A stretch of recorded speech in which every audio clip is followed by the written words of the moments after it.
Good evening, everyone. Tonight is April 27th, 2022. It's about 6:30 p.m. I'd like to call to order the Columbus City Council meeting. We'll be using the hybrid interactive technology format. So when we vote, we will do roll call voting. We'll begin right now with the Pledge of Allegiance. Please join us. I pledge allegiance to the flag of the United States of America and to the republic for which it stands, one nation, under God, indivisible, with liberty and justice for all. The first item is our consent agenda. Would someone make the motion to approve, please? So this is Janet. I move to approve consent agenda items 3 through 5, 7, and 11. This is Sue, I'll second. It's moved and seconded. Any discussion or questions? I'll call for the vote, and I'll start with Sue. Sue, aye. Janet, aye. Rob, aye. Shelley, aye. And Jesse, aye.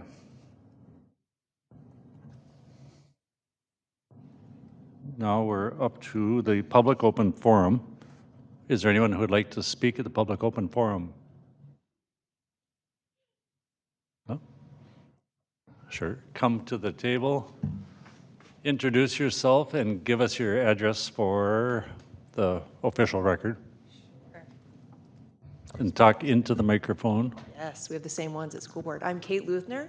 I live at 18627 Jennings Street, Columbus, almost in Wyoming, but not quite.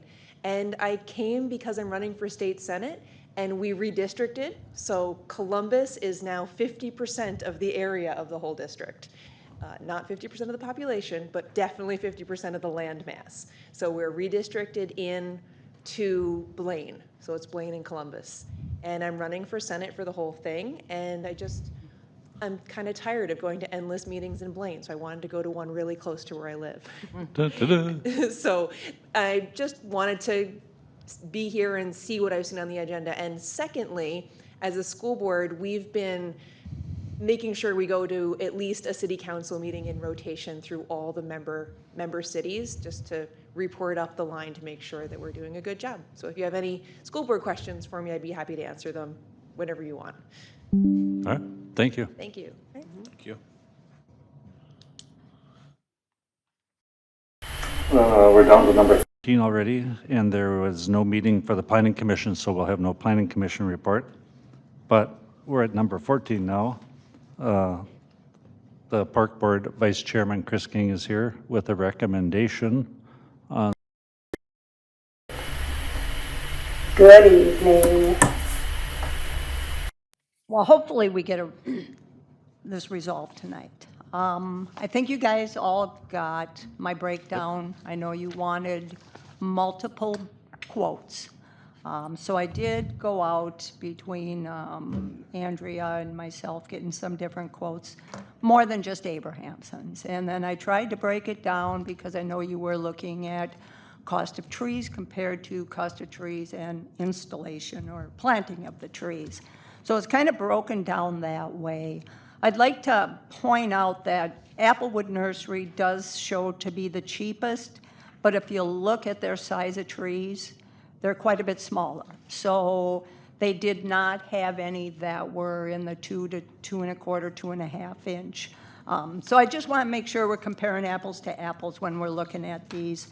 I'd like to thank Shelley and you, Mayor, for bringing up Rum River. I was really kind of tired of talking to nurseries, but I did call them, and they were a good source of information, and I think their prices are pretty reasonable. Their maple trees are all one price. So I'm not here to make the recommendation of what tree we want to pick, because I want the park board to, and I did discuss with Elizabeth, that we call it a special meeting to get the park board together for about 15 minutes and make the final decision on the tables. What I'm here is by the pricing. Also do recommend maybe that we do have the nurseries planted. I know it's an additional cost, but I think we want to make planted correctly. I did go over to the park and look at the trees that are over there now, and there are, I'm not sure who planted those. Okay. There's some. carefully and now. Yeah, I got to be careful, and I'm not, you're not a tree expert, just as I'm not, or anything else. This is something that we do need to address, and that would be another thing the park board should address, is we should have those looked at to see if there's girdling going on. And if we don't, hopefully, we're at the point where we can still clip those roots and prevent those trees from having problems down the road. So to me, it's very important we get these planted correctly, because we're investing quite a bit of money. But that really is your call on where you want to see the money spent on all this. Rum River, their price for the trees was $41.0940. Their planting was $140, which brought the total then, $140 per tree, to $57.8940. They charged $275 for delivery, which brought you to the $6,664, and then the mulch brought you to the $6304.40. One other item is watering these trees. And talking to each of the nurseries, they do recommend that they get watered, if we're not getting adequate rain, at least once a week. So Rum River did give a price for the tree gators, which are the bags, and they hold about 12 gallons of water. Sounds like they seep out over an 8-hour period, so it kind of, especially with our soil, anything that, if we throw water on it quickly, it's gone, and we've lost the benefit of watering. So we really do need to let that seep in slowly. So they did include the price for the gators. I did not get any of the gator prices from any of the other companies. I did not look at Menards. I did not do any of that, because this kind of came at the end of today that I pulled this part of it together. So really, it's up to you guys now with the pricing and you know, where you think we should be. I talked to Jim, and he kind of figured 3 guys for a week just off the cuff for if the city plants them. I also, one other item that Jim brought up, and I did talk to Lori about this, and Jim also provided me with information as far as the baseline and the field of play for the baseball, that third field there. The distance between center field that we can have obstructions and the first baseline or something. So it looks like we're limited to not being able to have men's slow pitch from like the NAACS division or something, which we haven't had a men's league here or men even asking to play here for over 10 years. And talking with Lori, you know, she didn't see this as being a problem. We're really not limiting anybody else from playing on that field. And if they ever did want to play, we do have 2 other fields that they could play on. So to put this off or to change course because one group couldn't play there, and who knows if they ever will, when it makes sense. So I do appreciate you bringing that up, because I think it is something we needed to look at. And there's so many things here you don't think about. So that's where it's at. So which price do you think gets us the most bang for our buck? The Rum River? I think so. I think so. I mean, if you look at Abrahamson's, you know, their trees are, for the 9 maples and the 3 hackberry are, you know, 57, almost $5,800, plus another $1,660 to plant. You know, they're at $74.42 for trees and planting, and that's mulch too, and delivery. I think Bachman's, you know, their tree prices are higher than Rum River. We'd have to have an outside source, because they don't do planting. You know, and I just don't think that's the way to go. Then we're paying for delivery, and we got mulch we got to pick up and all this stuff that I just think that's too much hassle. Rum River, I think they give us the 1-year warranty. Their prices is definitely more reasonable. I mean, we're saving, what, over $1,000? And that's including tree gators. Now, I'm not sure with watering, is that what Ryan does? And I know there was something in here about watering 30 trees or even our 12 trees at $100 and some dollars, I think we had. I don't know if that price would include watering every week. Originally, weren't they just watering it at the time they planted? At least that was the Abrahamsons. And that's only if you have water available. So we do not have water available over there, so they would not, Abrahamson would not water. Okay. So the watering is going to be totally on us. On us. Yep. Here it was, I think, $105 for 12 trees, and that was from RBS Turf. But I'm not sure, is that a week or I think that's a time, a time? every time. Okay. So, you know, you got to factor in that money too, that if we get a low rain summer, then we're going to need to pay to have the trees watered. So this is Elizabeth Morskow, and just question because I'm not familiar. If we buy the 12 gators, are you refilling the gators or you're watering the trees? You're refilling the gators if we buy the gators. Okay, so Yep. So I just quickly looked on Amazon. These are 12-gallon gators. Yep. You can buy 20-gallon ones for, I was scrolling through there, but for like $100, I can buy 10 Okay. 20-gallon ones. So I mean, they're cheap enough and. Then they're we bigger. don't have to include the gators, and that's where if we look at, you know, their price is with the mulch, delivery, planting, and the trees is $6304.40. So question then, Jim, would you fill them? Is that what you're saying? Okay. I mean, Public Works can fill the bags. I mean, that's easy enough. I can send one guy over there. He can fill them up and do the watering of the new trees relatively easy. And I think the gators are a good way to go. I mean, I know when I've planted trees and I stand there with a hose, it seems like I'm getting really bored. And it's like, am I putting enough water down or whatever? At least this way we know we're putting the water down. So I think if we can get those cheaper through Amazon, I got no problem with that.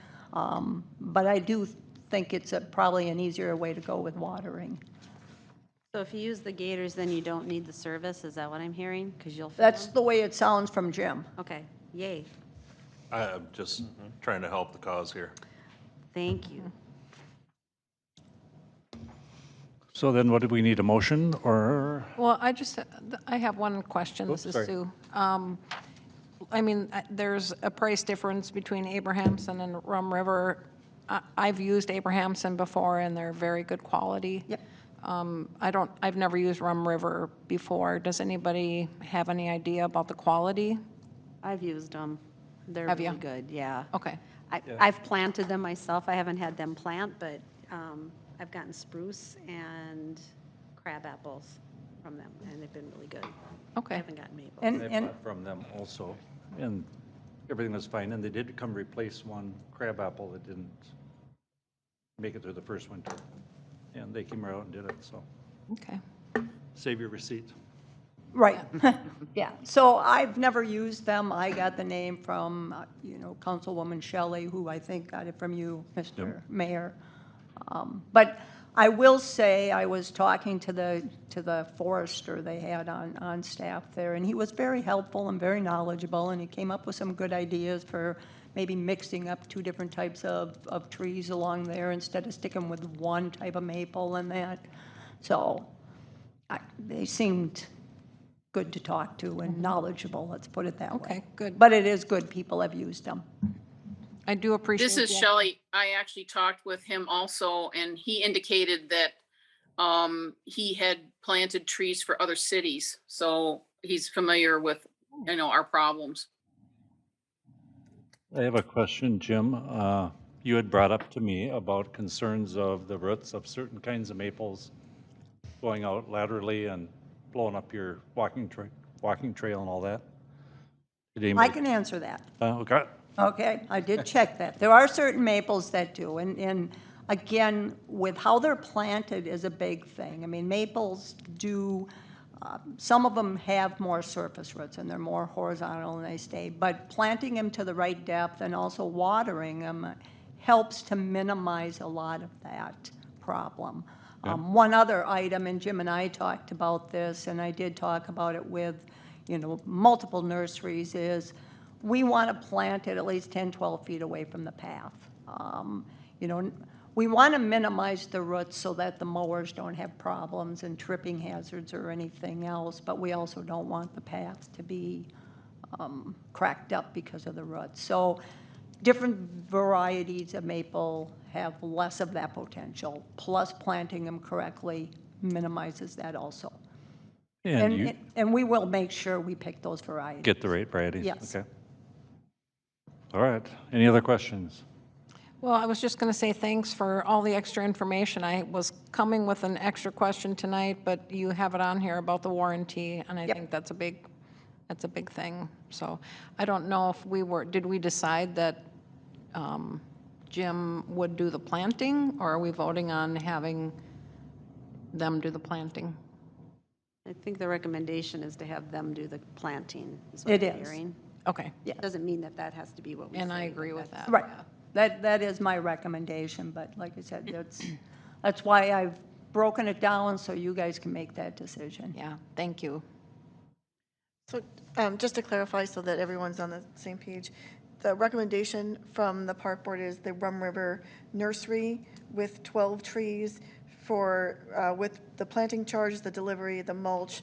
We'll take out the gators because I think Public Works can purchase the gators. So roughly $6,500. Yes. Based on the information I got today. Huh? Any other questions or anything? Yeah, Rob here. Just question on the warranty. Would they come out and replace the whole tree or Yes. they just drop? Okay, thank you Yeah. so much. But that is only, and it's kind of interesting because Abrahamson's actually offers a 2-year if we would pick them up and plant them, or to any homeowner, and only a year if it's a commercial, which this is, well, they figure there's more potential for damage to the tree because of lawn mowing and weed whacking and kids and people and that. So, but yes, they do come out and replace the tree. Thank you. We need the receipt. And that also is as long as it's been watered correctly, planted correctly, that they don't see weed whip damage to the, to the bark and that stuff. So there's always, like any warranty, buyer beware. So, Well, but, can't we put a little piece of plastic pipe on the bottom? They'll be You know- mulched around the bottom, I'm assuming, when they're If they planted. put mulch around the Oh, yeah, bottom, then they're he's not not gonna weed weeding whip around around bottom it. Right. anyway. Okay, yep, never mind. so, Got it. so we should be good there. All right. So, who wants So- to make it? I'll make the motion. So I move to approve the park board's recommendation to plant 12 trees from Rum River Nursery, including the planting charge, the cost of the trees, the delivery, and the mulch, for a total of about $6,500 once you add in sales tax. We don't pay tax, do we? I thought the city just doesn't pay tax. There's some things you do have to, I There's don't know. there's trees. something, Is there? I won't be able to do the breakdown. There's So too we'll many say things not to in here. exceed $6,500. Okay. I mean, they did give me a quote and they didn't include tax on it. I don't know if that's normal, or if there was tax, they would have included it, or, Yeah, there's lots of rules and regulations. Okay. And we do pay sales and use tax on certain things that I couldn't even begin to tell you which ones and which columns right now. okay. So, yes. So, done, that's my motion. So this is Sue, I'll second. So it's been moved and seconded. Any other questions or discussion? Hearing none, I'll call for the vote. Sue, I. Janet, I. Rob, aye. Shelley, I. Jesse, aye. Mr. Mayor, there was a a chat through Zoom. It appears that there was someone on Zoom that wanted to take, be in public open forum and didn't have a chance to do public open forum. So I just wanted to make sure that when we were finished, that you recognized public open forum once again for Zoom. Got it? Okay. Anything else, Chris? The only other item is to set up a meeting. Okay, thank you, Elizabeth. Are you thinking in the next week, next 2 weeks? What time? Yeah, it'd be nice to, it'd be nice to get this going while, I mean, I know we still are in a good window here with the way the weather has been and the cool temperatures, but they all do recommend to start getting them planted, okay? Thanks. Thank you all. Thank you, Chris. So now we'll go back to public open forum to the Zoom, and I can't see it from here very well. So if you'd like to go ahead and introduce yourself. There we go, that's better. I can't hear it. We can't hear you. I think you're still on mute, possibly.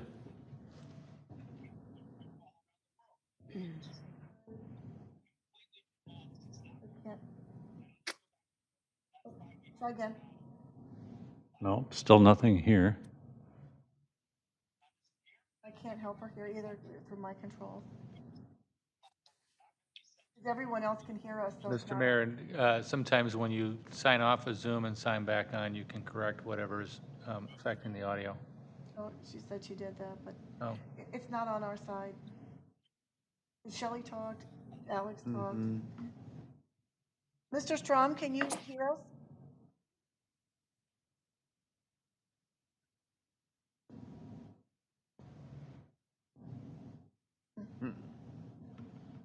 And if it doesn't work over Zoom, it's possible that the mayor could defer the public open forum to later in the agenda if the Okay. individual wants to come to the city. Or she could call. I don't have anything call in to set up. It doesn't work to call in because it has to be recorded. So the only options are to try and come back in through Zoom or to come up to City Hall.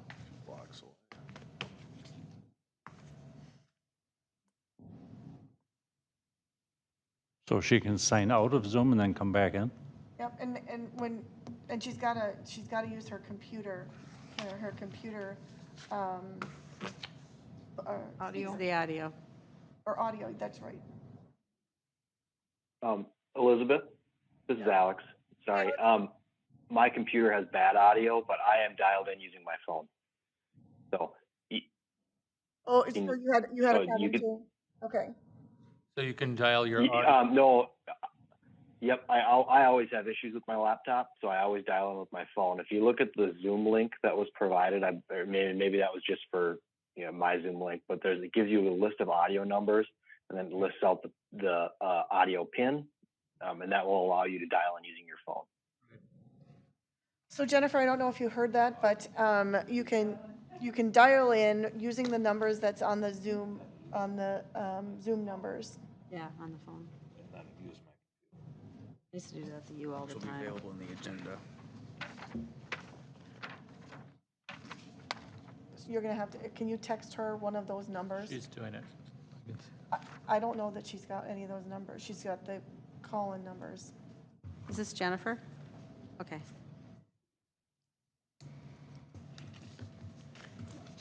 Mr. Mayor, I would just suggest if you want to go on the agenda, you can take open forum after the next presenter. Okay, thank you. All right, you guys figure that out, and we'll move on to Alex with the presentation of the LBAE review and questions. And you all know Alex Guggenberger is our Anoka County assessor. And he's dialed in on his phone because his computer doesn't work that well. So, welcome, Hello? Alex. Can you hear me? Hi. Yes, we can. There. But hang Yay! Sorry, I've never had audio problems with my Zoom before. I do it quite regularly, so it's completely foreign that it's not working. I just had a question. Should I ask the question during the motion for the 182nd, or should I ask it now? I want to speak in turn. Mr. Mayor and Council, the public open forum is generally for items not on the agenda, so the question would be whether the mayor wants to take the question at the time of the item. It's not a hearing item, but it's your discretion to take Ms. Valesco's question when the agenda item comes up. That's fine with me, I think. Or I could ask the question, you can choose to address it now, later, or another time. Mr. Mayor, it'd be good if we follow our public open forum procedures and you take it up with the agenda item. That would be my recommendation. Okay, hang on for a few more minutes and we'll take it up when we get to the, to what number? 17, I think. So we'll go back to Alex. Are you ready? Mr. Mayor, Council, I am ready, yes. Elizabeth, is it possible for me to share my screen?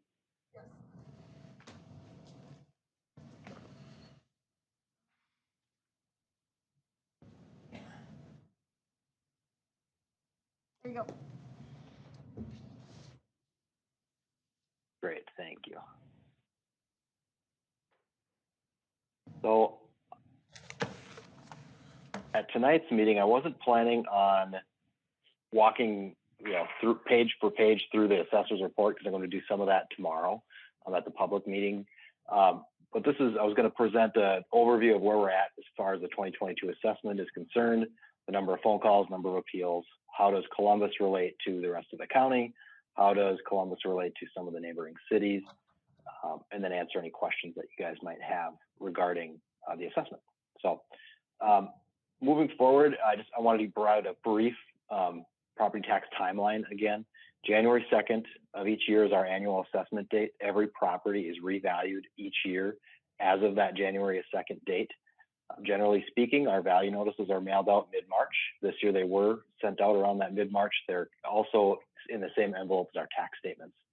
So sometimes property owners are confused at which one's which. The value notice is always blue. So we always just refer to it as the blue statement. From there, we move into what we call our informal appeal time. That's generally when from notices go out to when cities either have their local board meetings or when we have our open book meetings. That process generally involves the property owner calling us.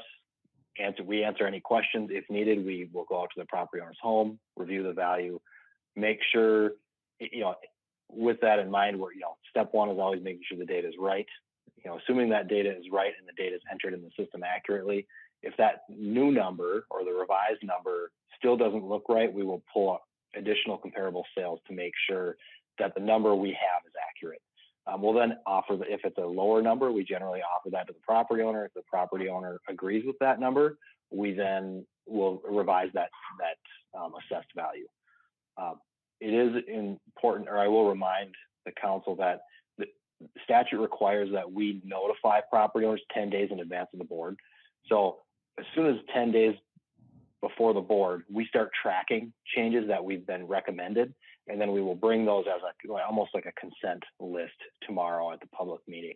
Those might be a list of individuals where we've reached an agreement with them. Within that 10 days, they're okay with the value, we're okay with the value, but we can't technically make the change unless you guys vote to approve it. So we will have a small list of parcels like that tomorrow, and then we will handle any additional appeals that might come in tomorrow night. May 15th is our tax date. Mid-June, any parcel that's read into the minutes tomorrow or appeals in person has the ability to show up at the County Board of Appeal and Equalization, and that's on June 13th. After that point in time, the only changes we can make as an assessor's office are changes that are clerical error in nature or through a tax court petition case filed in the Minnesota tax court. Then second half tax is October 15th, second half agricultural taxes November 15th. And then in mid-November, we mail out a truth and taxation notice. And that is using our 2022 estimate of value.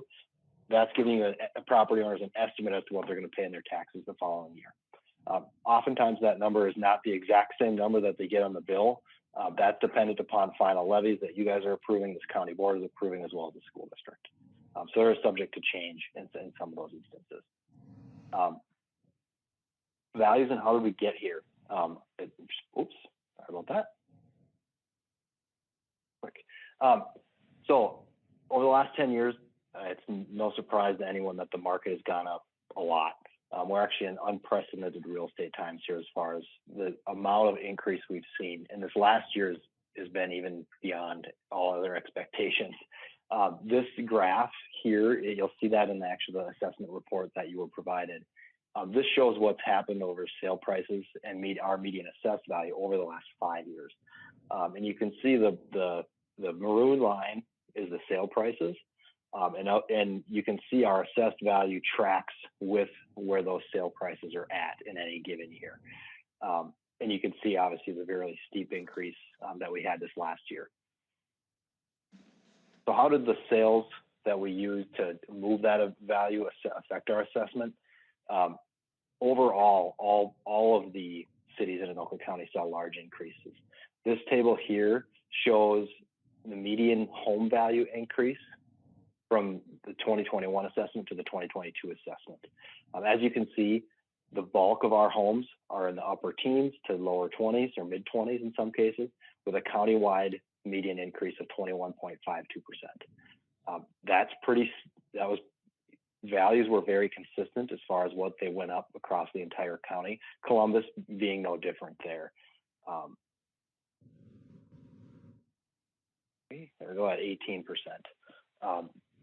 I will point out too, I did put in our aggregate values here. So this is the total value for the entire property classification. So residential, for example, the overall residential value increased 17.5% from 2021 to 2022. Your commercial industrial property values increased 12.25%, and then agricultural values increased 3.25%. And this is just the market number. That's actually slightly higher. I pulled out new construction on top of that. So the number is slightly higher, and that number is reflected in our board that you were provided. How do we compare to other counties? I put in Washington counties. Some of the neighboring cities or communities were right alongside Columbus. You can see Forest Lake at 28% median increase, Hebo at 22.5%, and Grant at 22.8%. And it was probably the most consistent year overall across the entire state. Not just, usually we see the metro kind of move at one pace and the outstate moves at a slightly slower pace or faster pace. This year, the same happened across the entire state.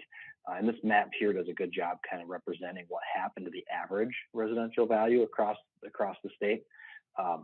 You can see that's very, very widespread. There's a newer map of this actually that actually kind of includes the next ring of counties along this, and all of those are about the same as well. So it was a very unique year from an assessment perspective.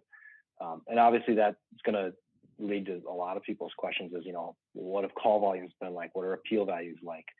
Or appeal levels like? And that really is very hit or miss so far from what I've been told across the metro. In Anoka County, it's pretty consistent.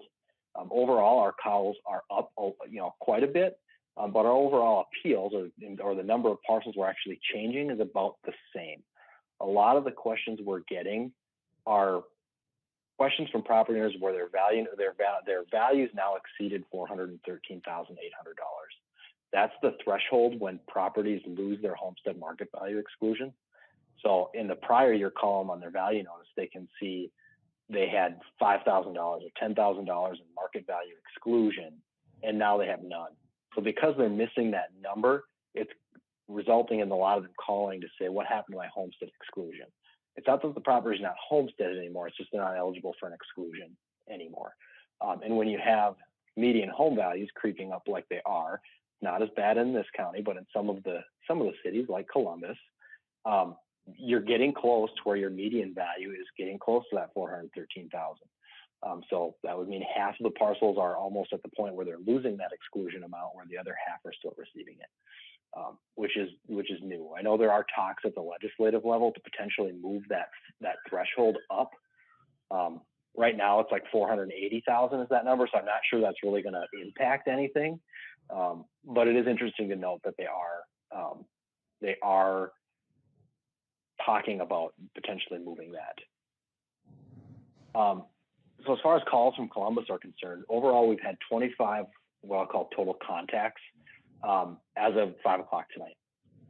Of those 25 calls or inquiries that we've received, 11 have led to reductions in market value so far, and 14 of them were just a proper owner calling to ask a question, kind of like the homestead exclusion that I just explained, or they resulted in no change. The average reduction of those 11 was about 10.7%, and a lot of that was due to when our staff was out doing all the residential inspections last year.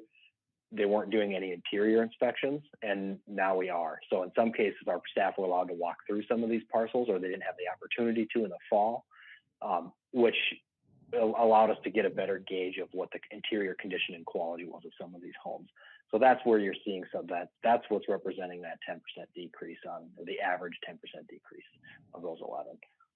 We do have one that remains what I'll call open or unresolved as far as we're concerned. It involves a mass filing on all of the Circle K gas stations. Circle K recently acquired a lot of the corporate holiday gas stations statewide. So about a week and a half ago, all of the counties, Washington, Anoka, Hennepin, Ramsey, even really far north, started getting what I would call a value appeal letter. And I believe Elizabeth even got one at the city level. Which is really where they're supposed to send those appeals, because it's not our meeting, it's your guys' local board meeting tomorrow. So they are required to email appeals by letter to you guys, or email or certified letter to you guys. We have done our best to reach out in some cases. Across the county, local board meetings had adjourned, so they missed their opportunity to appeal. In other cases, they're open books, so they have to go to the county board. And in situations like yours, they do have the ability to appeal tomorrow, either in person or by letter. I'll note that their tax rep is in Texas, so we don't expect anyone in person. As far as I'm aware, it's been a very limited contact so far. We did reach out and ask. Their letter just had a letter saying we disagree with the value. And there was no supporting materials. There was nothing included in that. So we did reach out and ask for them to, if they want to appeal their value, to send another letter that contains information, so that you guys have something to work with as far as where you think they're coming from. At this point, we haven't received anything like that. So we'll kind of cover that a little bit more tomorrow.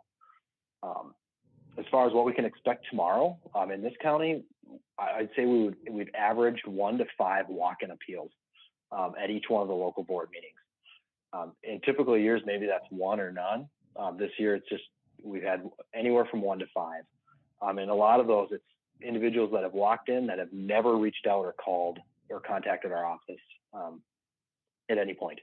So each city's kind of handled them differently. In some cases, the city will take the parcel, read it into the minutes, and then adjourn the meeting and allow them to continue on to the county board.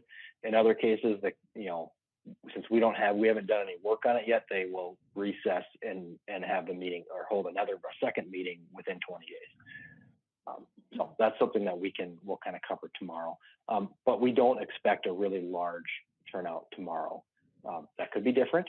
Each city is very different. I know Forest Lake, for example, I think had an excess of 100 appellants at their local board meeting. The city of Maple Grove, for example, had 184 at their first meeting.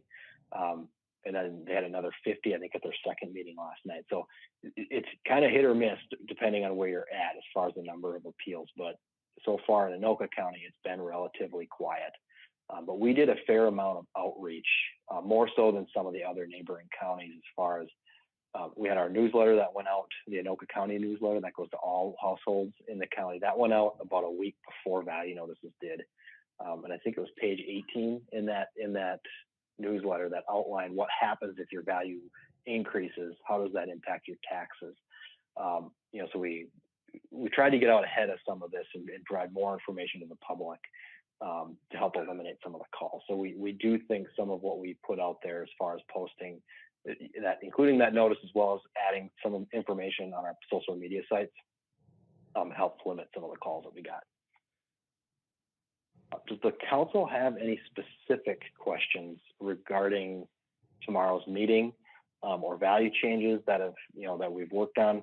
Like I said, we're going to be bringing a list to the board meeting. of changes that we need, your guys' approval on, and then we will certainly work with any property owners that that might show up. Anybody? Nope, we don't have any here, Alex. I have a question. I put a couple of questions in the chat, Alex, Oh, okay. to your chat. Yep, I'm looking at it here.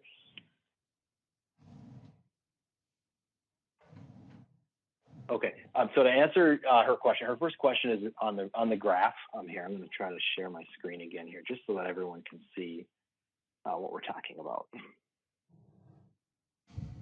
Bear with me here. I'm going to scroll backwards here. Sorry about that. If you heard that, the median sale. Her question was: is the red line always above the median or the estimated market value? Generally speaking, yes. So statute requires that our median sale price be between 90 and 105% of our ratio be within 90, our assessed value to be within 90 to 105%. That's not every sale, that's just the median. So if you array all of your sale prices throughout the year, that midpoint, that ratio needs to be between 90 and 105. Generally speaking, this county aims at about 94 to 94 and a half from a median perspective. If you think of a normal bell curve, that allows the bulk of the properties to be very close to 100 while still maybe being under, with some outliers being over. We definitely don't want to aim at 100 because that would mean half are over assessed and half are under assessed. That's really not our goal there. Assessed value is really can be thought of as the allocation method from a property tax standpoint. I tried explaining that to the county board recently as well, and I used the example of we could theoretically lower everyone's property value to $1 next year, yet taxes would still go up, or stay the same or go up, depending on what happens with the various levies. So estimated market value is really out there, and the mechanism for making sure everyone's paying their fair share in property taxes. Which is why it's important to make sure that if the value is overestimated, that we have a chance to fix it, because we don't want people paying more than their fair share.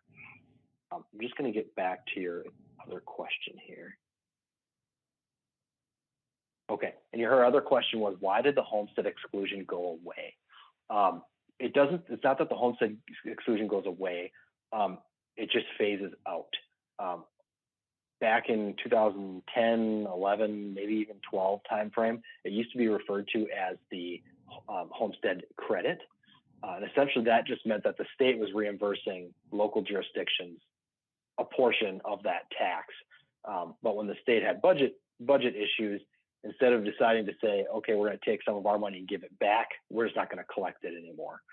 So they changed it to an exclusion. So that the exclusion program mirrors what the credit program used to do, in that as our market values increase at $76,000 of value, that's where you're going to get the most bang for your buck as far as the exclusion is concerned. At $76,000, you're going to get $30,400 of exclusion off of that. So you're going to pay $30,000 less than $76,000. And then as your value goes up, that number fades out until it hits $413,800. So that's why that exclusion goes away, but it's still a homesteaded property. So you're still eligible for property tax refund, special property tax refund, and some of those benefits.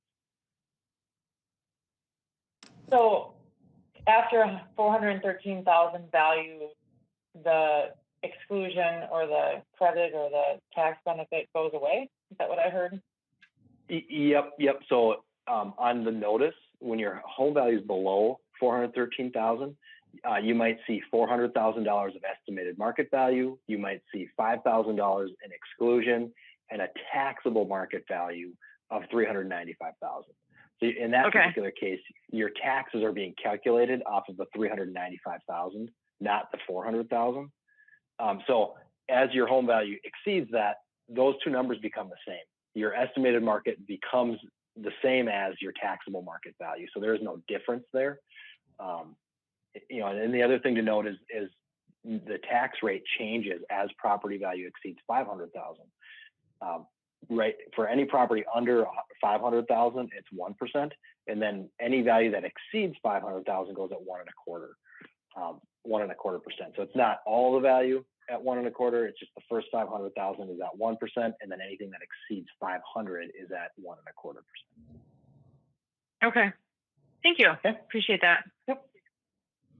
Alex, this is Elizabeth Mersko. I have one question, and you might not be able to answer this, but just for when we do budgeting purposes, we end up using the estimated market value, and we look at growth. So looking at last year's estimated market value and then looking at this year's, in the past years, we've looked at that and looked at the difference and basically looked at the growth factor. But what I'm seeing here is that we had 15.6% just in increased values.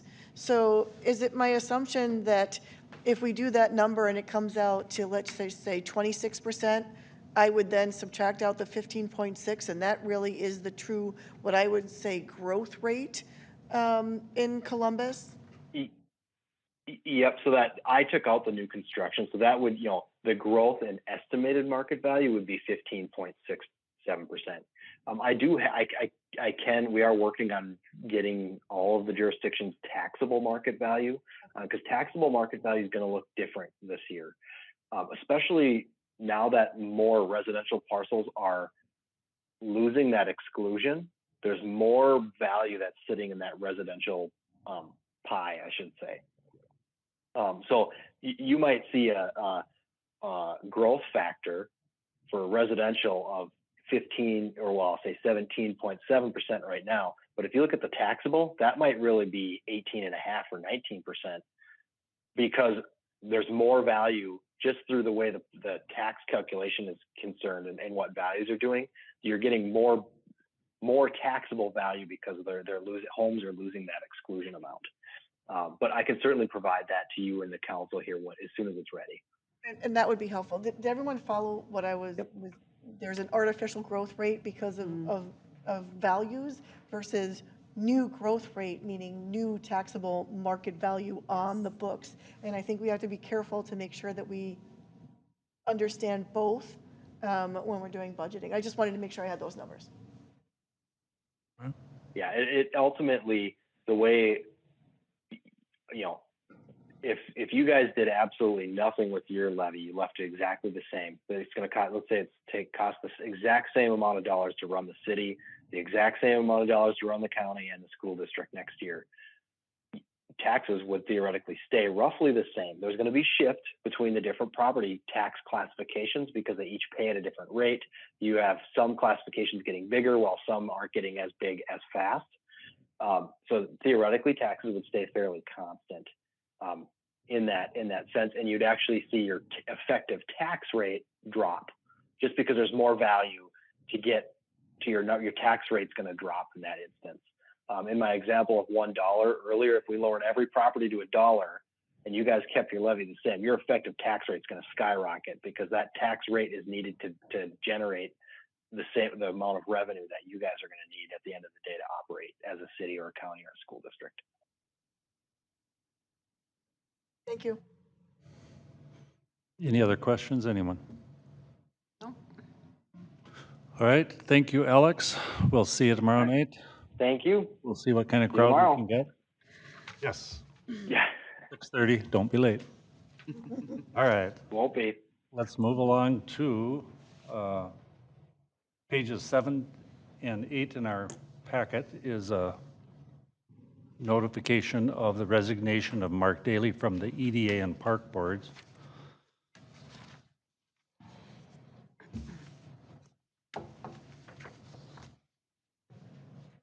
So we just need to make a motion, correct, Elizabeth? That is correct, Mr. Mayor. We're just accepting resignations. So I'll make the motion to accept the resignation from the EDA and Park Board from Mark Daly. Is there a second? This is Sue, I'll second. Is there any questions or discussion? If not, I'll call for the vote. Sue, aye. Janet, aye. Rob, aye. Shelley, aye. Jesse, aye. Letter D, staff consultant reports, engineer report. Good evening, Mayor and City Council members. Kevin Bittner, City Engineer. We did take bids on 2 projects last Friday, and you do have the bid results in front of you. We did get 7 bids on both projects, and they were favorable. The first project I will cover is the Hornsby Street improvement, and this is the improvement associated with the Love's Travel Stop work. And so this project would be covered 100% by Love's. And so our low bid was $454,520.30, submitted by Park Construction Company, which was about $100,000 under our estimate. And I guess before the council were to take action, I just want to confirm with the city engineer, or excuse me, the city attorney, that we're okay moving forward with this award. Is everything in place for that? Mr. Mayor and Council, we would want the motion to be subject to receiving the letter of credit. This evening, we received notice that it's on its way, and we saw the form of the letter of credit, but it might be a day or two before it lands here, so we wouldn't want to award that contract without the letter of credit. But the motion can go forward tonight. Motion subject to that. Subject to the letter of credit, receipt of the letter of credit. So my recommendation would be to award this contract to Park Construction Company, and the bid amount subject to the receiving the letter of credit. So this is Sue. I just have one question. In the first bid, it says that this will be paid for by Love's Travel Stop in accordance with the amendment. Why do we have to approve something that Love's is going to pay for? Because we hold the city is going to be the contractual agency for the work, so we're controlling the contract. So we would be awarding the work and awarding the contract documents. So. Mr. Mayor and Council, just to further clarify that, just as you think about subdivisions that developers build, they're building all of the public improvements within the 4 corners of their property. And there's an exception in state law to public bidding where a developer is constructing the improvements within their property. But because this is in the public right-of-way to a public road, only the city can do that work. Okay, thank you. So I'll make the motion to accept the bids and award the contract for the 2022 Hornsby Street improvement to Park Construction in the amount of $454,520.30, subject to receiving the letter of credit. Is there a second? This is Janet's second. Any other questions or discussion? I'll call for the vote. Sue, aye. Janet, aye. Rob, aye. Shelley, aye. Aye. The next project we took bids on was for the 2022 Kettle River Heights street improvement project. We also received 7 bids on this project. Low bid was submitted by Valley Paving in the amount of $364,112.00. This is part of the annual street maintenance program, for which there is approximately $400,000 in the budget for that, and Jim can probably comment on that a little bit further. But with the bid amount where it's at, we'll have engineering costs in the range of $25,000 to $30,000, so it would fit within, all costs would fit within the budget. And so I don't know if you have any further comment on that, Jim? Just to add, my estimate was $402,500. That's what I budgeted. So, to be exact. So with that, I would recommend award to Valley Paving. I have a question. It's just more of a curiosity question. So when you talked about these projects a couple of meetings ago, we were anticipating giant leaps in the cost of the bituminous. Is that what you're seeing in these bids, or is it about what you thought it was going to be? The bids were very favorable, so, I mean, they were about where we thought they would come in at. My fear was that there might be further escalation that we weren't anticipating, but that didn't occur. Yeah, good. So, and I And I think that these projects were fairly straightforward. There was, what we're seeing in some bids is if you have a lot of underground work with pipe and precast concrete pipe and structures and that kind of thing, that's where you're seeing the supply chain issues and escalation in those prices. But this seems pretty straightforward, and it seems like it hasn't been affected by the Cost of oil. escalating fuel and Yeah, other prices that we're seeing. So it's good. Then I'll make a motion again to award the contract for the 2022 Kettle River Heights Street Improvement Project to Valley Paving Incorporated in the amount of $364,112.00. This is Rob. I'll second it. And it's seconded. Any questions or discussion? I'll call for the vote. Sue, I. Janet, I. Rob, aye. Shelley, I. Jesse, aye. Anything else, Kevin? nothing further, Mayor. All right, thank you. Attorney report, number 18. Mr. Mayor and Council, this resolution was drafted by direction of the council at your last meeting. You reviewed comparable sales analysis, valuation analysis, and made a determination that you did not want to pursue the acquisition of easements, additional new easements.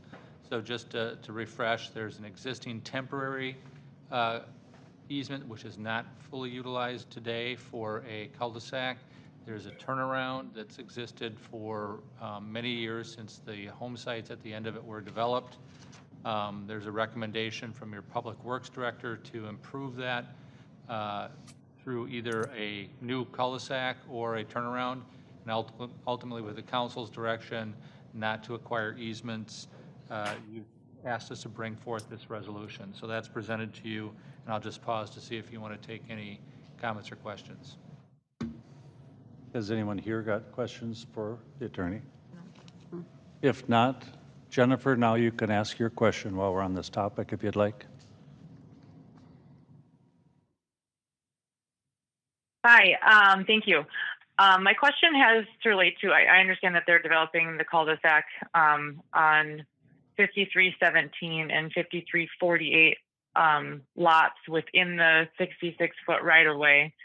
But does that mean that the city will vacate the cul-de-sac easement on the, forgive me, I don't have the house numbers, but the Strom and Nolan properties? Mr. Mayor and Council, I can address that question if you like. The direction that was given to the staff was to bring back a resolution that would improve the existing turnaround, meaning in the form of the hammerhead is the way we describe it. And so that'll be shaped up and made improved within the 66-foot right-of-way. There will be no vacation proposed of the cul-de-sac area, the temporary cul-de-sac area that's to the west of there, mainly for the same reason we hold on to other easements. It may be improved in the future.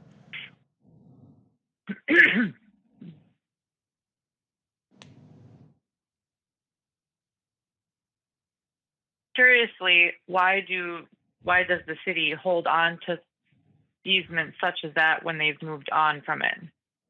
I know that's probably a loaded question, but it kind of seems unfair to the public and homeowners, property owners, I guess. Mr. Mayor, I'm going to leave it to the council whether you want me to continue this dialogue or if you would like to simply adopt the. That would be my last question.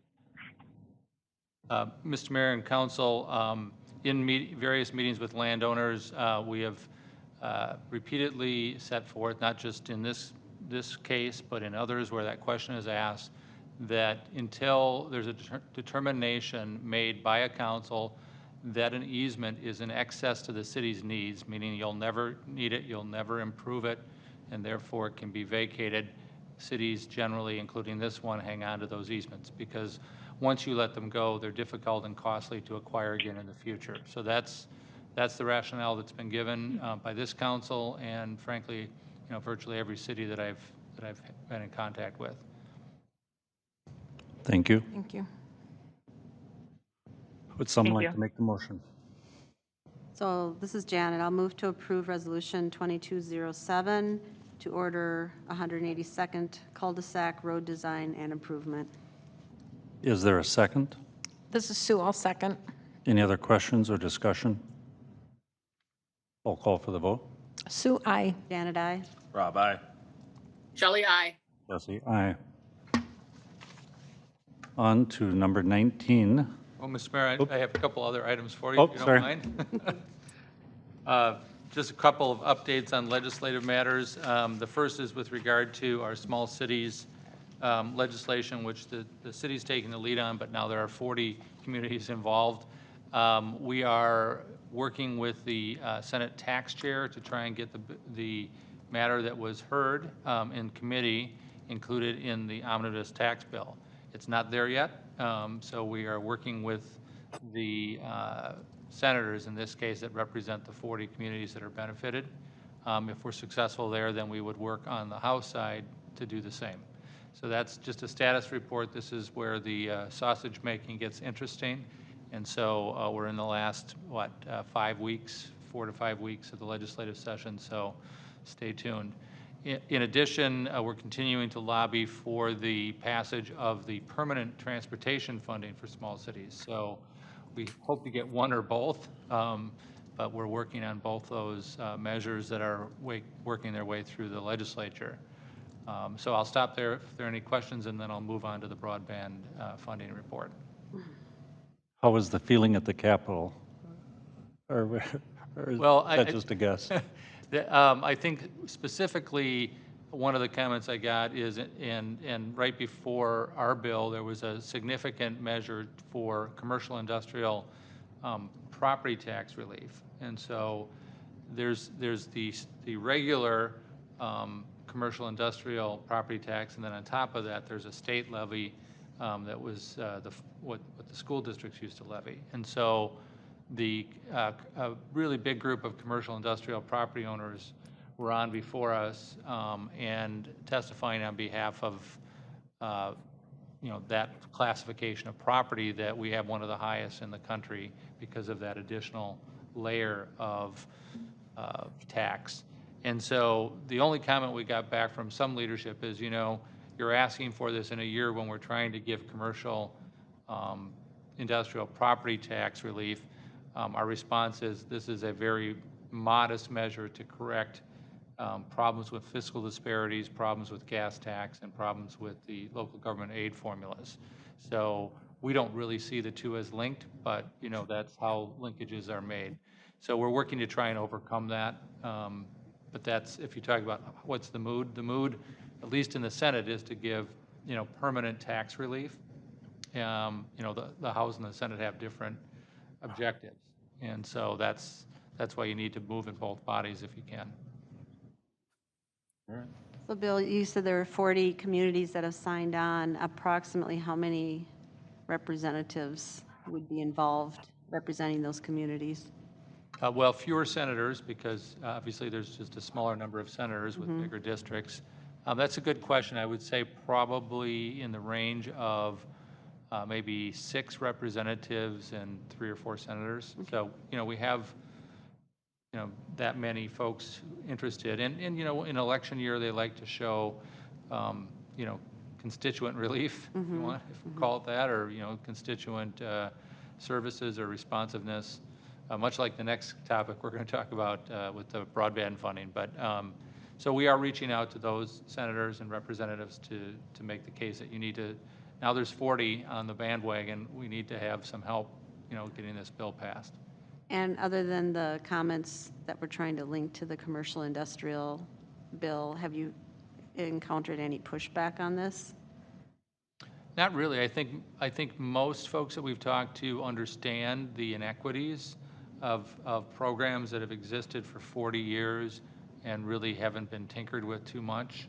And the reason, we've talked about it before, if you start tinkering fiscal disparities, it's like this giant ball of thread that kind of unwinds, and you start creating losers and winners all over the metro area.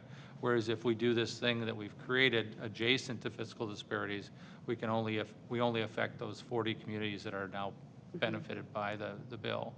So we copied a 2017 measure that we talked about that was successful, that didn't change the fiscal disparities formula, but sought to just create some relief. So it's, you know, it's always a moving target with the tax bill until the very end. And sometimes we think we're completely out and don't have a chance, and then all of a sudden, somebody comes to our aid and gets us back in the dance.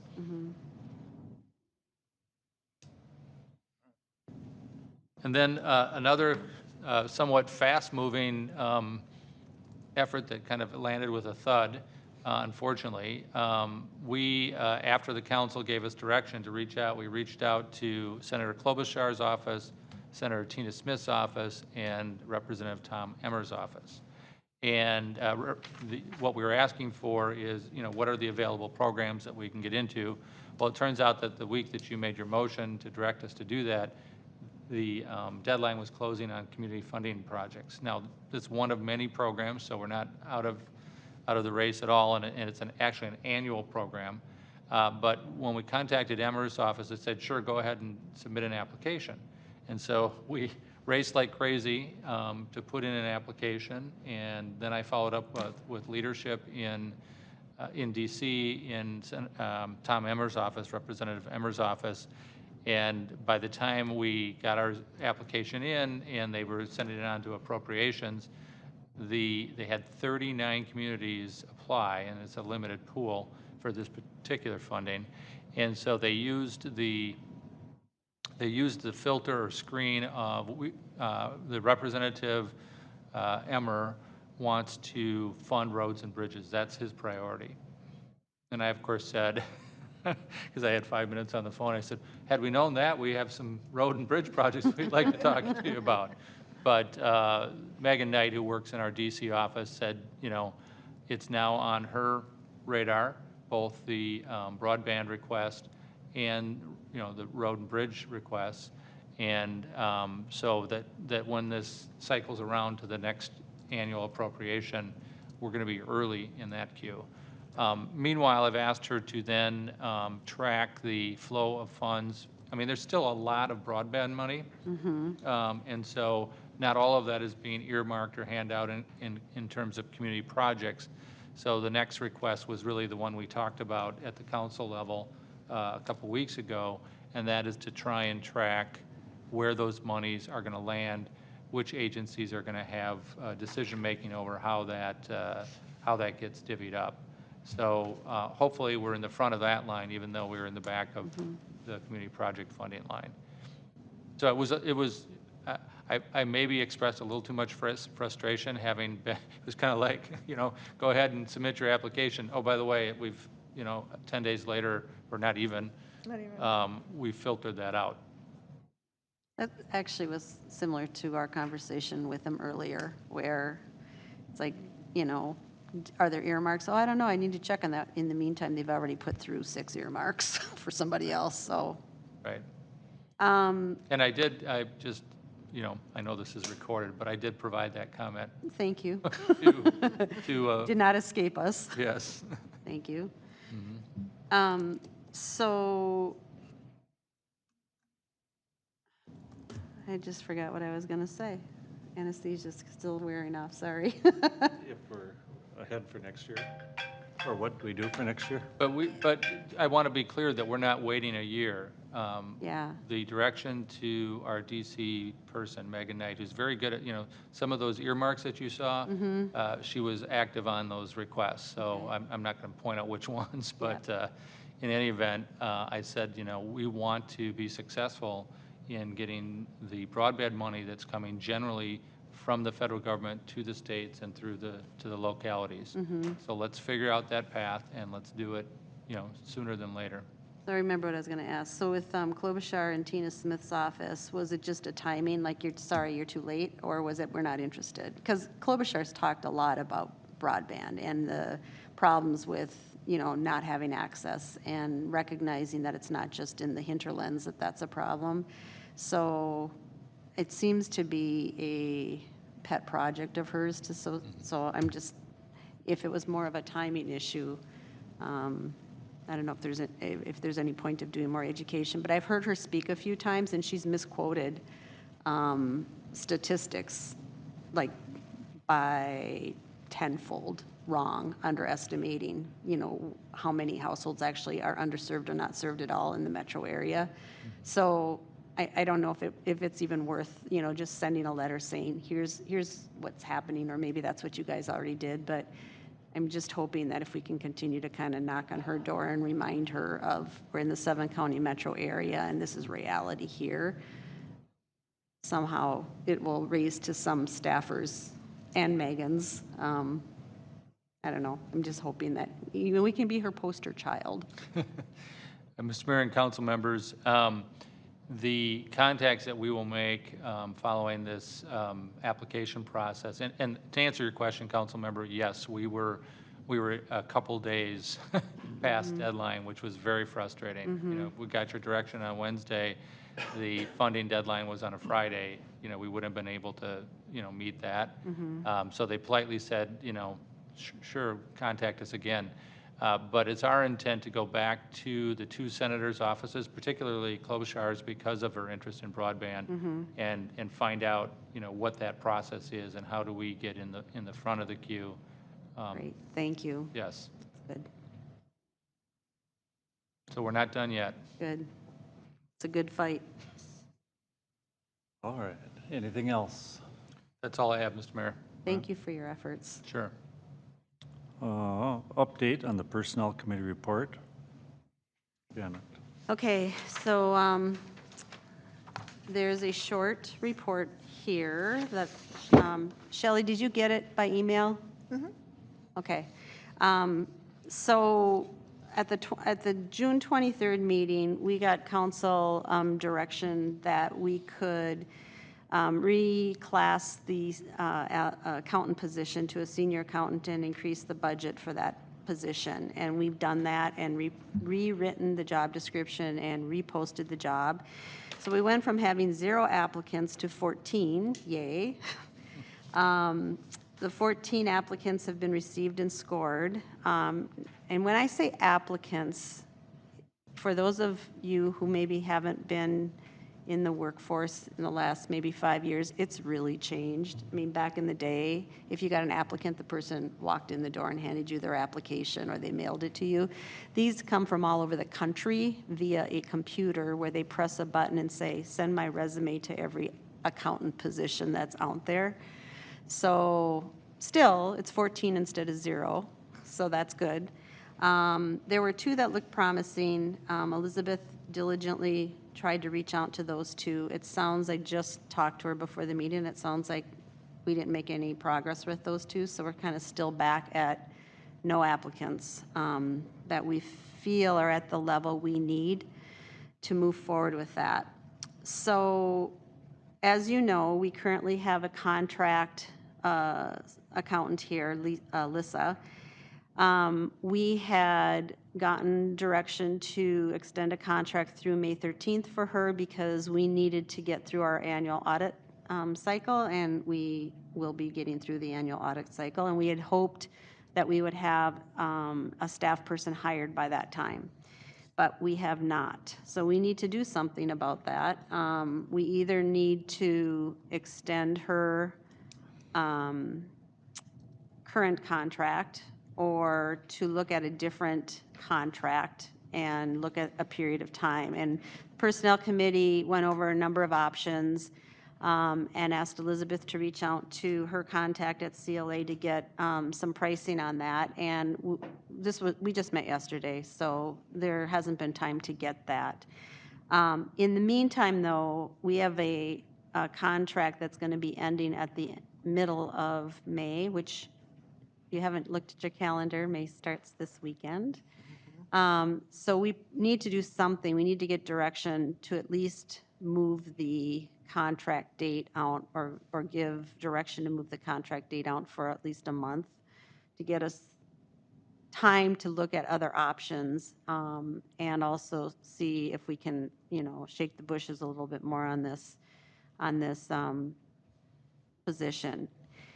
Everyone I've talked to And there've been a few that hire accountants, and this has been people who hire them at the U, people who've hired them for private companies, Cargill and a couple others, a couple from nonprofits. They are all seeing the same problem. There is just a talent shortage.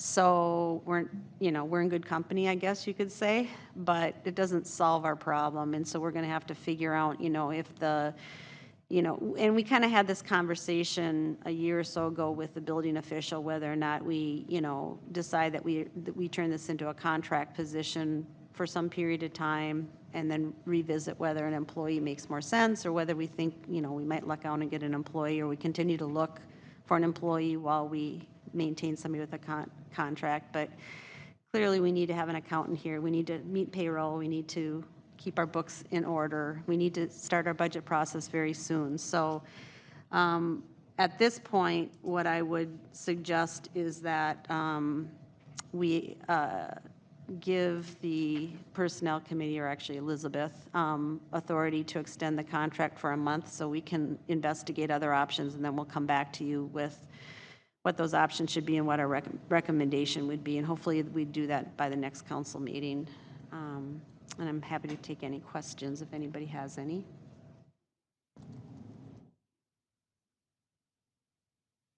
And if not, I guess I have one question, and I can't remember if it was in some of the other information, but how much are we paying Clifton Larson Allen monthly for the service? Wasn't it $120 an hour? It's out, we pay them hourly. Yeah, it's 100, I think it was 120, wasn't it? Yep.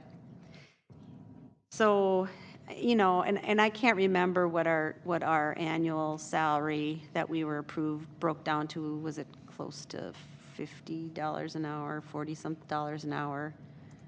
It's in that range. So let's just say $50 an hour, plus you add another third onto that for benefits. So you're probably talking about $75 an hour total cost to the city versus a contract of $120. So it's a fairly big jump. But Alyssa's also a highly skilled accountant, and one of the things that we've talked about is perhaps we could get something like a hybrid where you purchase 2 days a week of someone like her for the higher level stuff, and 3 days a week of someone who can do mostly the day-to-day bookkeeping and payroll and things like that. So that's one of the conversations that Elizabeth would be talking to them about, and that would bring the cost down. Okay. So any other questions? Otherwise, I'll make a motion. I was thinking I had one other one.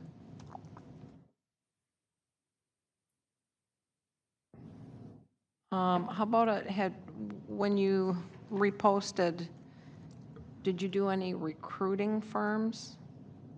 We looked originally at a couple of temp service type firms. Is that what you're talking about? Or are you talking about a headhunter? Well, yeah, I'm sure there's not going to be a real headhunter for a accountant position. I don't know, but there might be. I think that, I don't know what it would cost. I know that when I've used headhunters for higher positions, they're not cheap. They usually do nationwide searches. You can tell them to keep it local, but I think the problem is that the pool of talent is limited, and we're in tough competition with private firms that can be more flexible with pay and benefits and things like that. But there just aren't enough people for the jobs out there right now. And accountants aren't the only ones in that boat, but that just happens to be the one we're looking at. But I do know you looked at temp agencies, and they were like, we can't find them either. Yeah, and I did, there are certain temp agencies that focus on accounting, and they too didn't have a whole pool of people there to choose from. And so when I started looking at who the availability, it was more of a bookkeeper versus an accountant, and that just doesn't fit with what our needs are.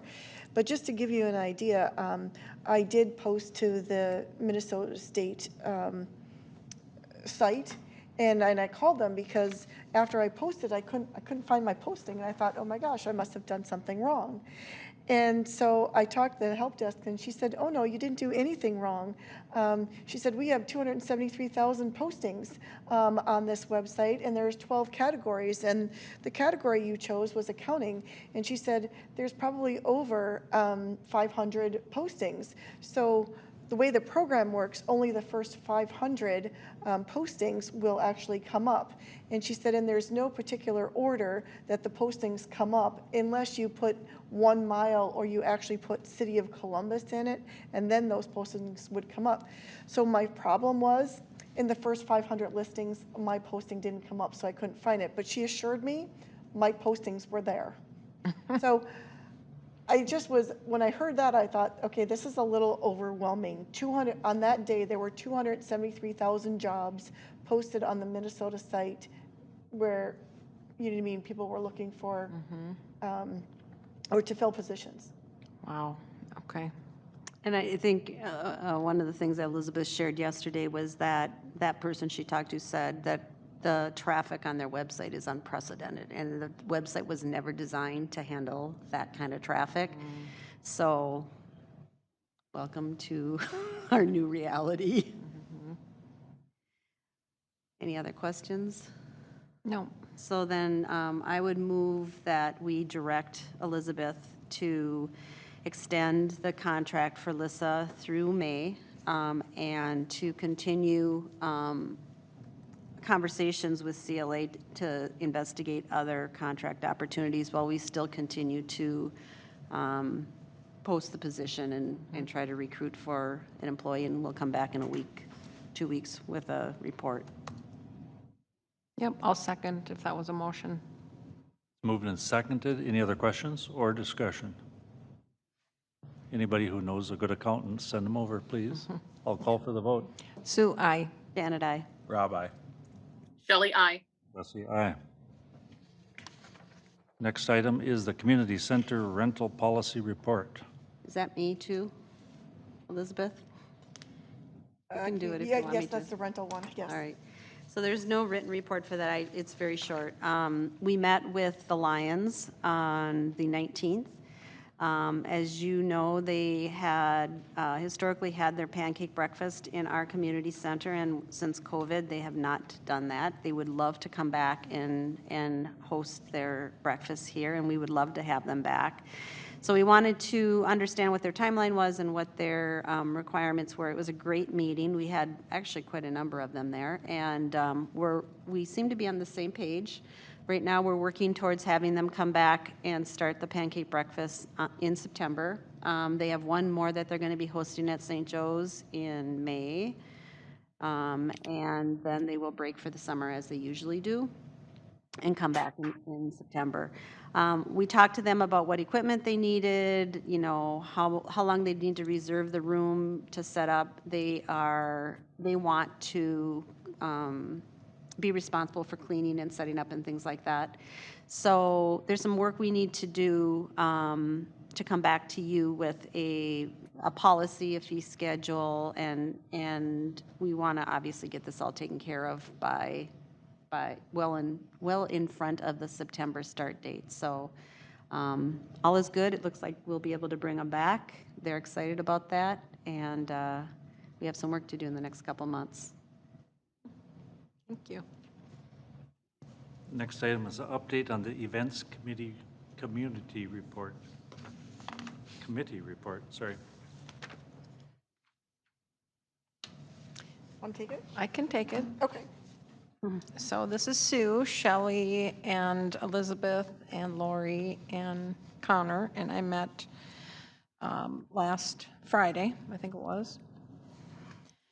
And this was a follow-up to a meeting that we had. Our first meeting was the goal was to determine what we're going to do for an events committee.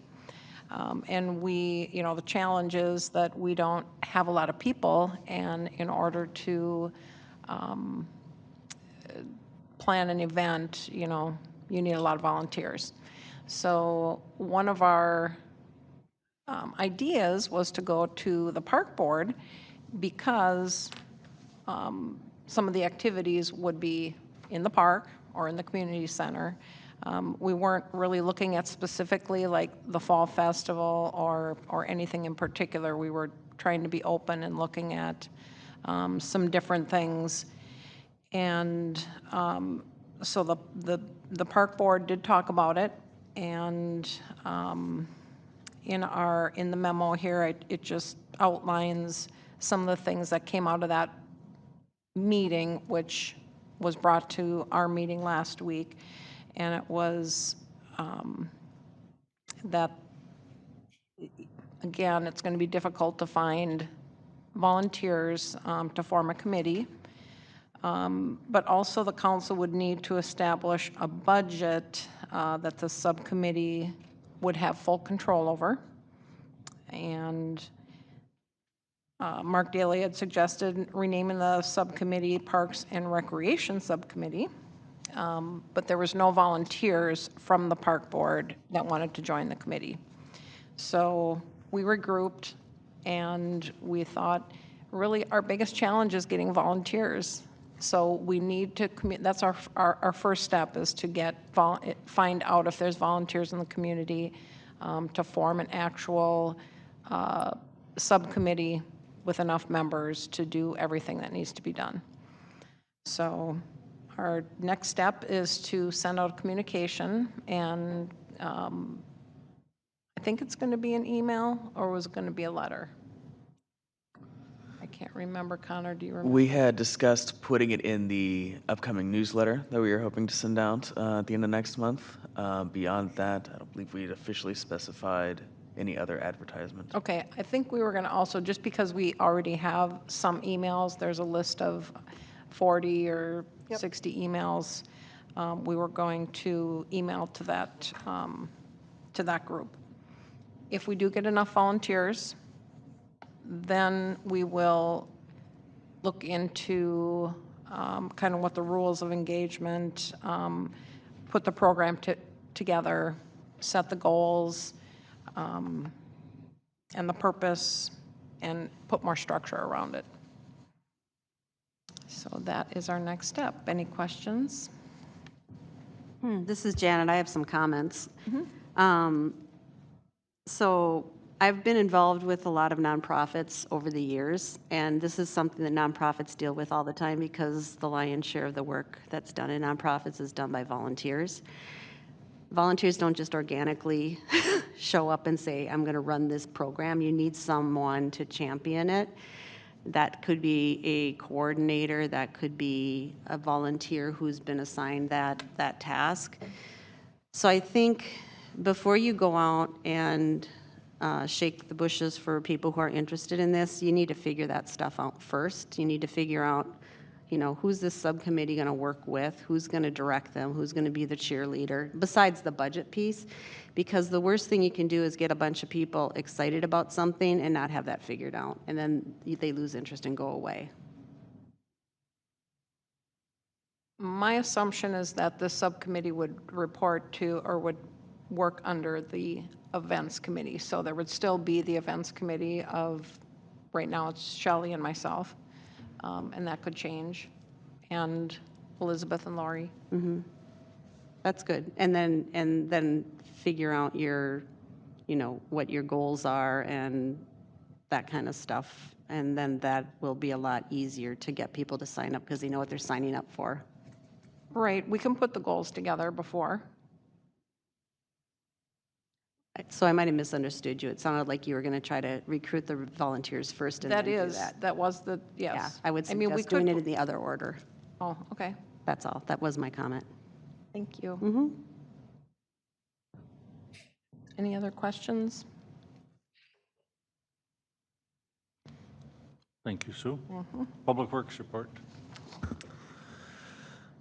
Mr. Mayor and Council, at the last council meeting, we talked about a road grader. I ran into a little snag. They do want me to sign a purchase agreement, and I think that was a little miscommunication with the salesman and I. So what my intent is to do is to contact him and have him email me that we are not bound to this, even though we sign it. according to what he's telling me. I'd like to also ask the attorney if that works, because the direction, what I told you is we weren't bound to it. And I didn't feel right signing something knowing that I told you that we weren't bound to it. I just wanted to, I try to be as crystal clear as possible, so I just kind of wanted to talk that through here a little bit before I move forward. So, Mr. Mayor and Council, it would depend on the language of the contract. So if the contract says everything about the contract is in the contract, then, nothing outside the contract would modify it, and that wouldn't be something you could rely on. So you and I should probably talk offline about whether that works. I don't know if you're looking for direction from the council tonight or whether we have that, that time. I guess if they're not concerned about, as I threw out before, the sky falling, then I'll just sign it and we'll move forward. If they are concerned about the possible sky falling, then I think we need to work a little harder at it. So I guess that's really what my question is to the council tonight. Are we concerned or not concerned about where we're gonna be at? We've budgeted for it, we have the money for it, it's been in the plan. So I guess I'm just kind of looking for thoughts in what you think we should do. Well, I think if it's budgeted and the money is there, you said it'd be a year out, roughly? Yes. And a year to go. And our grader will be 12 years old then? Isn't it 11 years old or something? Yes. My opinion is just go for it. The intent is to buy it, correct? I mean, yes. and the reason you were wanting to sort of exercise an option of, well, we'll see if the sky falls, as if for some reason there's a huge inflation or something, you want the option of. So there's some nuances, right? The biggie is it's a 1-year lead time. So as a general rule of thumb, I do a bunch of legwork knowing that I have equipment coming up to see what the lead times are. This one didn't really take me by surprise. It's a little longer than I thought it would be. But as a general rule of thumb, I would talk to you about this at our budget meeting and say, look, the lead time is 6 months. We talk about it in September, October, and I order at that point, depending on what it is. Now, this one here just is longer of a lead, so I thought I better move a little quicker than that. So that's concern A. Concern B is potential of 2 or 3 more price hikes. So if I order today, I get today's price. I don't get, next month's price or the months after that price. Potentially could be, 2, 5, 10% higher than it is today. I don't know what that number would be, but everything that I've dealt with so far is continually going up in price. So our intent is to order it and purchase it. So I just didn't feel right signing it with the discussion that we had and how we made that motion that, if the sky was falling, then, we could get out of it. But Jim, question, is there gonna be any sort of like escalator put in there with that contract? Do you know of? Did they bring anything up with that? Like if price of material changes to make it, are they gonna charge us X amount, or is, once we lock in, the price is the price? if we lock in, the price is the price, and we're buying it off a state contract. So that's the state contract price today. Ziegler can go back and petition the state to say that these prices are going up, and then the state can renegotiate, however that works. That's above my pay grade. But if I sign the purchase agreement tomorrow, it's what that price is tomorrow, is what we will pay at the time of delivery. Thank you.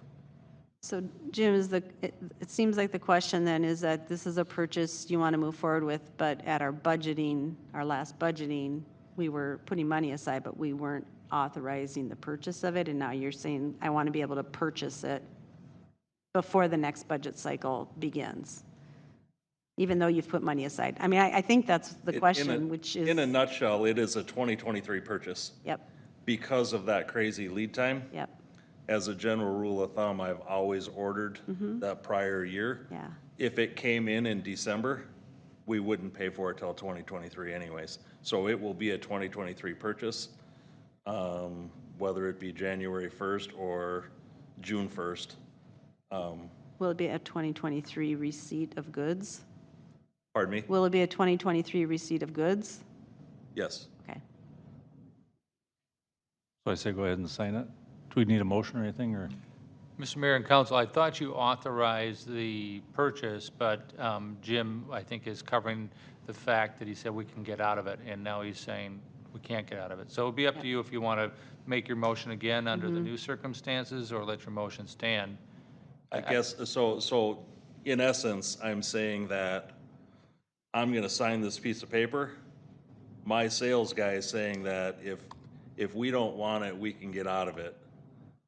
That piece of paper may say, you signed it, you own it. So that's why I'm coming back to say that they want me to sign it. I want to tell you that I'm going to sign it. And I want to make sure that everybody's confident that if the sky falls, that we may end up buying it anyways. So that was my concern. I made the statement that we could get out of it, and I don't want to come back and tell you that it's $375,000, we can't get out of it. So that would be a bad move for me. Right, and I think, so this is, by way of information, you're clarifying. I believe the council took an action. Now I'm looking at, down the row here to see if, no harm in taking another motion Yeah. to make sure that he's authorized to purchase the equipment. There's no downside to that. Right, I'll make the motion to direct Public Works to sign the purchase agreement for the new motor grader deliverable in 2023. Good enough? You said the magic words purchase, right? Yep. Okay. Is there a second? I'll second, Janet. I'll call for the vote. Sue, I. Janet, aye. Bye-bye. Shelley, I. And Jesse, aye. Thank you, Mr. Mayor and Council. That's all I have. Public Communications Coordinator report. No report from me today, Mr. Mayor and Council. All right. City Administrator's report, number 22. Mr. Mayor and council members,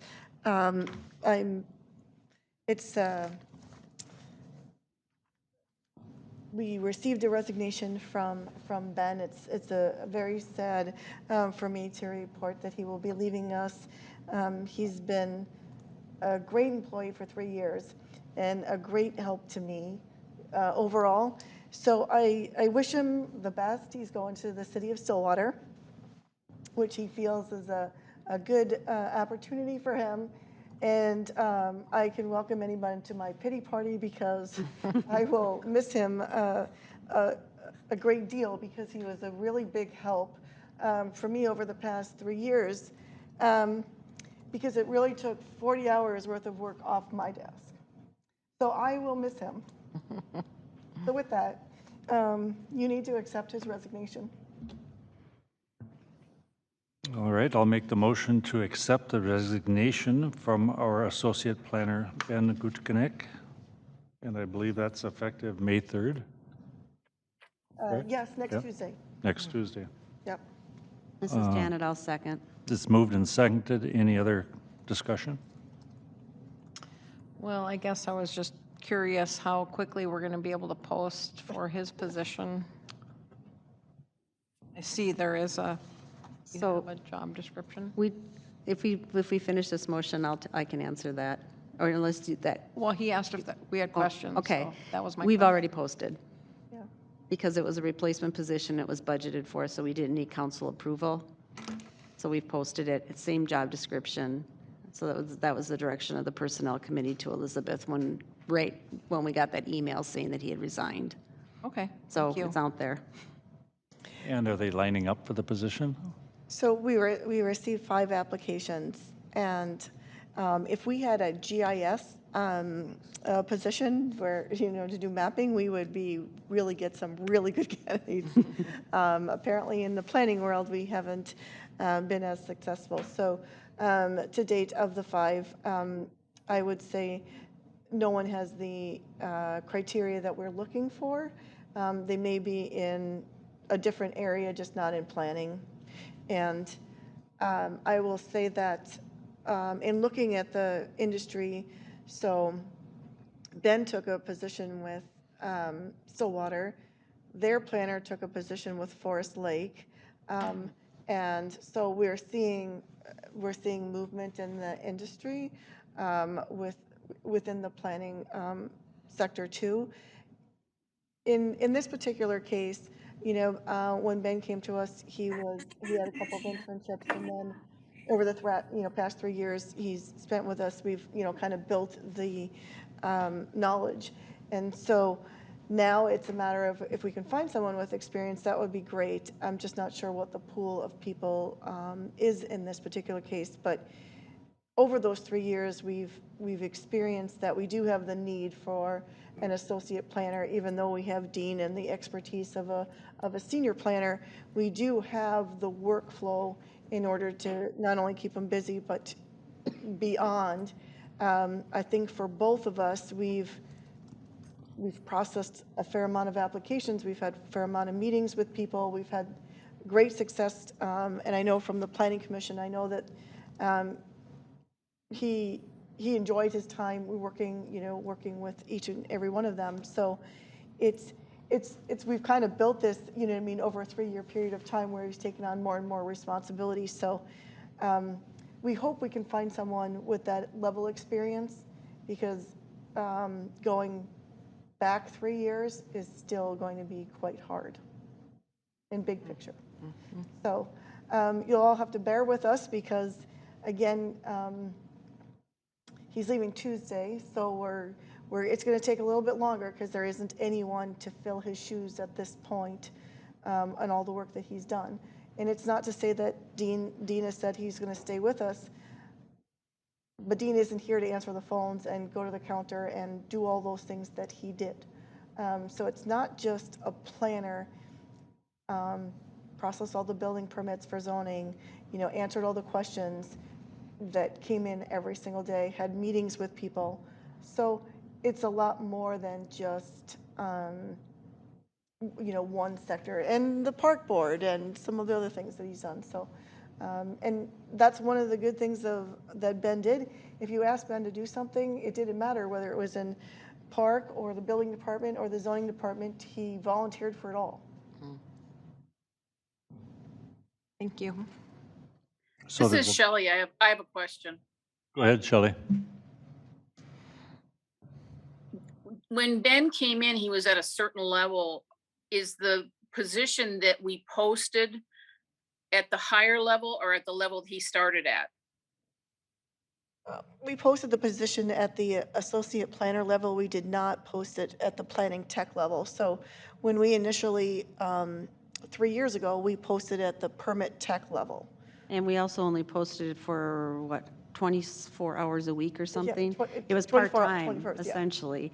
And it very quickly grew to a full-time position, and then he very quickly grew the job to the point where we couldn't survive with a permit tech right now. We couldn't survive with that level of work only. And he also grew into the job. He was a permit tech when he started, fresh out of school. 3 years later, he has moved up. And you would prefer to have somebody as an assistant planner, so they can step in and you don't have to train completely from the beginning. So far, if we're lucky enough to find somebody. Does that answer your question, Shelley? Yes, it means that, again, we're going farther than we did before. I get it that it takes, more in that position as far as the number of hours.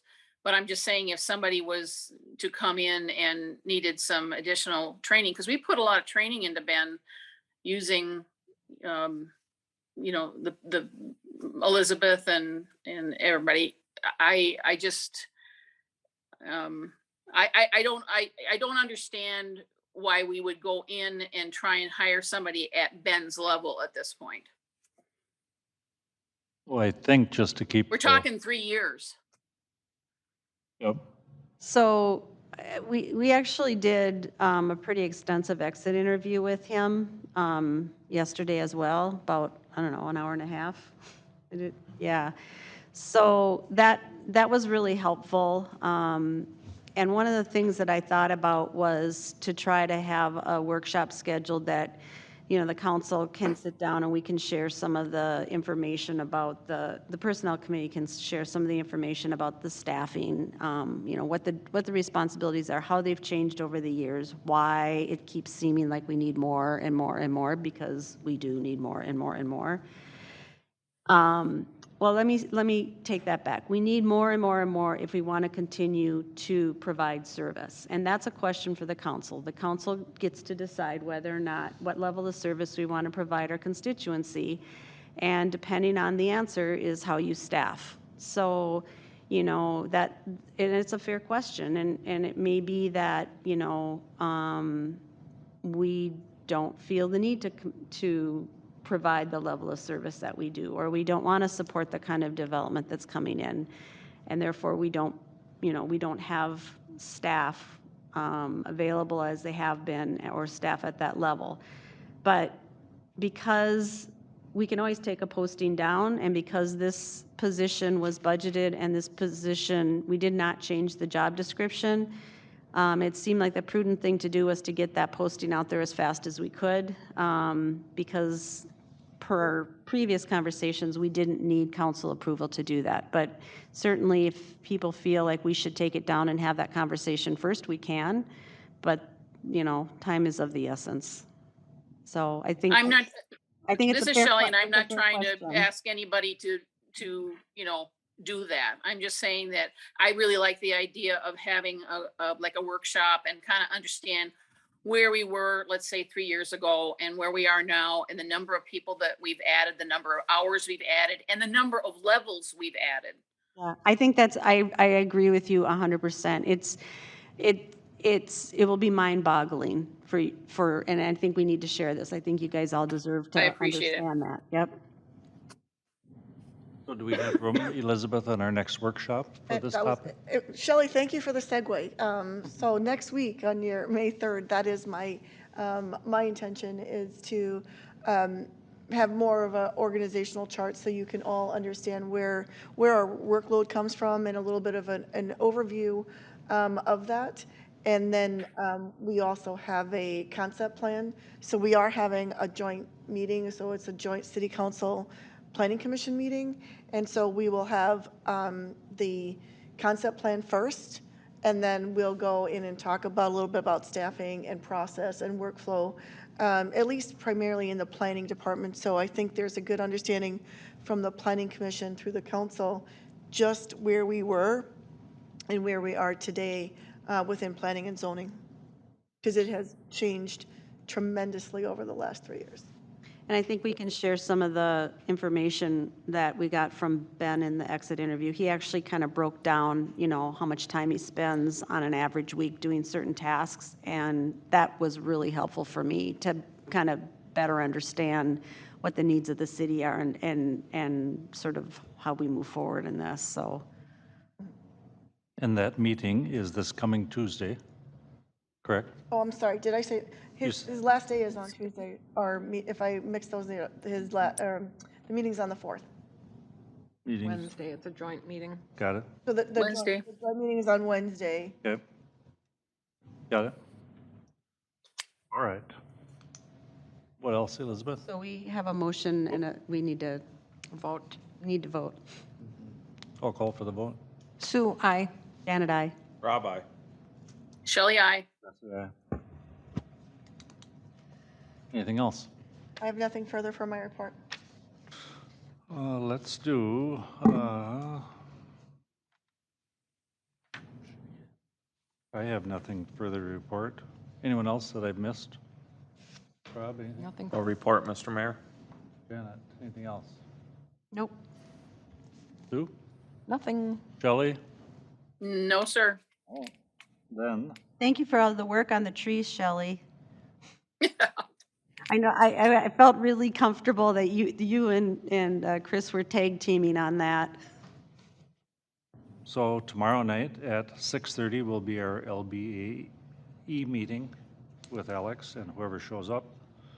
And then our joint meeting will be on the 4th at 6 p.m. Now, I have a question on that. Does Is that normally at 6 PM, the joint meeting? The joint meeting for the Planning Commission Council is usually a 6 o'clock start, Okay, but tomorrow night's meeting is the local board, which is at 6:30. yep, I was looking at the one next week on the 4th. I thought all of them were kind of starting at 6:30, but that's fine, 6 o'clock is fine. And if at the meeting, if we talk about it, if we want to have that consistency, we can. I looked back and the joint meetings were at 6. So, but again, for consistency purposes, if we want to do that, we can certainly do that.